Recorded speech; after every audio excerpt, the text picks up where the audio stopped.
Antes de iniciar o assunto que me traz à tribuna no dia de hoje, Vossa Excelência, que tem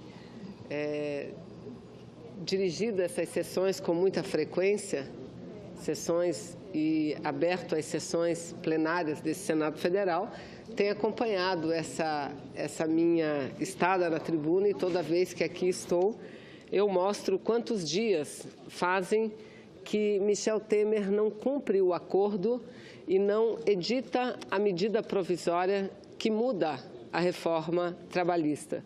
Hoje, presidente senadora João Alberto, são 61 dias que Michel Temer não cumpre sua palavra. Palavra que empenhou perante os membros da sua bancada de apoio aqui do Senado Federal, que chegaram a assinar um documento em conjunto, presidentes de 4 comissões, da Comissão de Constituição e Justiça, da Comissão de Assuntos Sociais, da Comissão de Assuntos Econômicos e também de outra comissão, senador Lobão, senador e o próprio senador Jucá, líder da maioria, que assinaram um documento se comprometendo que assim que a lei fosse aprovada, o projeto fosse aprovado e sancionado, ele mandaria medida provisória mudando o conteúdo da reforma trabalhista e promoveria alguns vetos.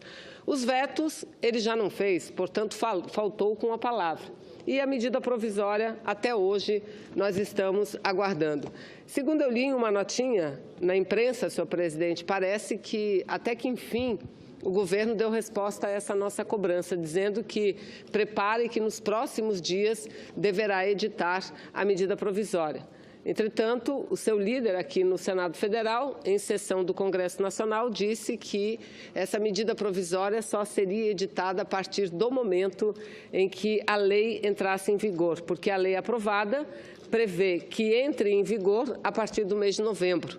Então, o entendimento que nós temos é que, na falta de ter o que dizer, senador Romero Jucá veio com essa. E repito, na falta de ter o que dizer, na falta de não ter argumentos para justificar mais uma palavra não cumprida do presidente que ele aqui representa e defende, que, aliás, não foi o presidente eleito pela população brasileira, ele veio com essa, de que somente a partir de novembro. Mas o Palácio do Planalto disse que está preparando e que nos próximos dias deverá assinar a medida provisória. Eu aqui chamo a atenção da necessidade de os trabalhadores e trabalhadoras brasileiras se mobilizarem para mudar radicalmente aquilo que foi aprovado recentemente aqui.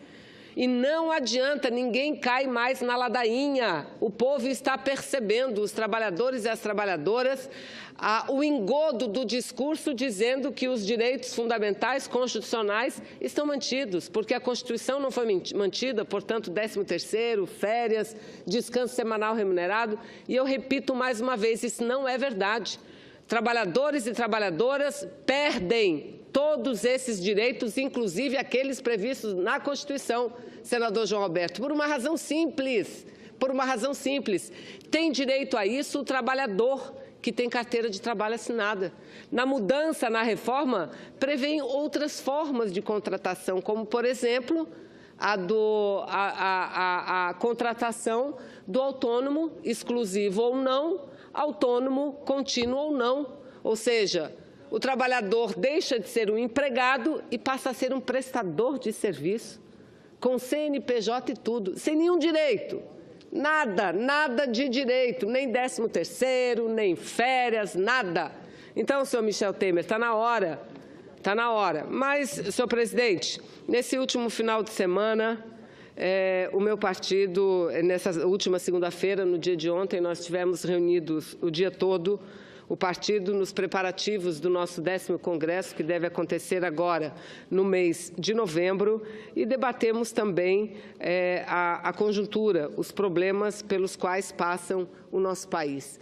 E a leitura que nós estamos fazendo coletivamente é que a crise institucional, a crise econômica, a crise política, a crise ética vem se agravando a cada dia que passa. Vejam os senhores o que aconteceu no estado da Bahia. Num apartamento emprestado pelo ex-ministro de Michel Temer, um dos artífices, senador Humberto Costa, do golpe contra a presidenta Dilma.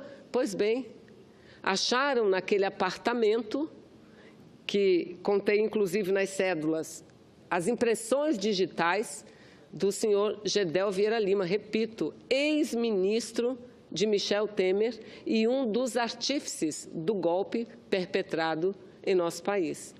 51 milhões de reais, dinheiro vivo, em malas, em caixas. Vejam, senhor presidente, a que ponto nós chegamos. Eu mesma, eu sempre fui e acho que o combate à corrupção não tem que ser uma bandeira. O combate à corrupção tem que ser o cotidiano, não apenas na luta, mas também no exercício, diário, no exercício cotidiano. E que os agentes públicos, todos e todas, têm que ser exemplo para a nação brasileira. Mas os exemplos que a nação brasileira vem são esses. Muita gente, lá nos idos de 2016, ou seja, ano passado, foi às ruas pedir a saída da presidente Dilma, porque acreditavam naquela conversa de que ela era responsável pela crise econômica, porque acreditavam naquela conversa de que ela era responsável por toda a corrupção que existia no Brasil. E nós dizíamos não. Eles querem tirar a presidente Dilma, não é para aprofundar as investigações, não, era para acabar com a Lava Jato.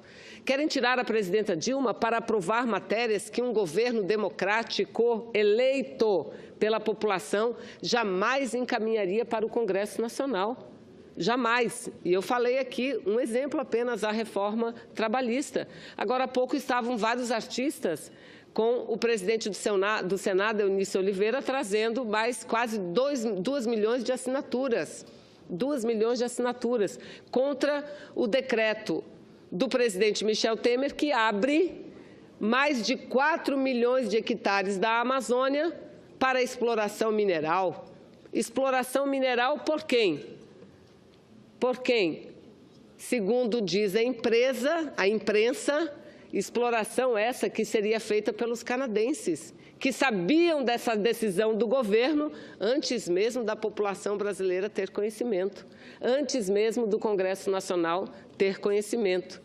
Um decreto que não foi revogado, um decreto que está suspenso diante da repercussão negativa que deu no Brasil e fora do Brasil também. Então, veja, nós não podemos dizer que o Brasil encontrou as rédeas ou o rumo a partir da posse do Temer. Não, pelo contrário. A situação do nosso país vem se deteriorando a cada dia que passa. A crise vem sendo ampliada. Essa semana, possivelmente, deveremos ter muitas outras novidades, envolvendo diretamente o presidente Temer. E quando eu digo que a nossa situação piora, não é por conta apenas desses 50 e poucos milhões de reais encontrados em bunkers, em apartamentos, que dizem aí que serviria não apenas para Gedel, mas possivelmente para uma turma de correligionários de seu partido. Eu aqui não quero confirmar ou dizer que estou concordando ou afirmando, estou apenas repetindo o que li. Mas é um fato muito grave, nunca se apreendeu tanto dinheiro vivo no Brasil como agora. Então, e é um governo que procura fazer o quê? Que procura se segurar até 2018, que busca a confiança do setor empresarial para permanecer no poder até 2018, dizendo que ele é o único capaz de fazer as reformas. Ora, que reformas ele está fazendo? Reformas para tirar o Brasil da crise, para nos colocar no trilho do desenvolvimento? Não. Reforma para vender o patrimônio público, aqui está. Outro belo ato aconteceu hoje aqui no Congresso Nacional. Um minutinho, se Vossa Excelência me permite, eu concluo. Outro belo ato, senador João Roberto, Vossa Excelência, que é do Maranhão, que sabe da importância de uma empresa pública e energética, tanto quanto nós que vivemos no Amazonas, que sabemos que as nossas pequenas cidades do interior só são abastecidas com energia graças à empresa pública. E pergunto, quem do setor privado aceitaria distribuir energia elétrica no município de Tabatinga, no município de Timon? no município de São Gabriel da Cachoeira, de Inhamundá, de Parintins, que não dão lucro, mas o Estado brasileiro faz.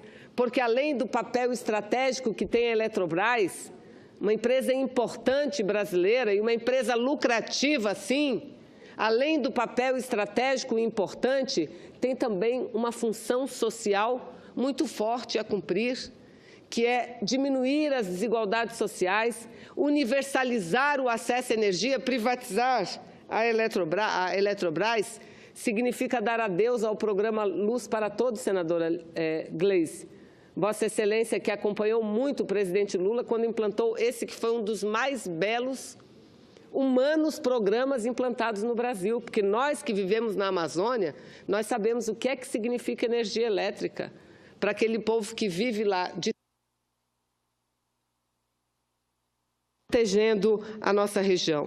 Então, senhor presidente, nesse meu pronunciamento, eu quero dizer que, a cada dia que passa, nós chegamos à conclusão da necessidade de tirar esse senhor Michel Temer do poder.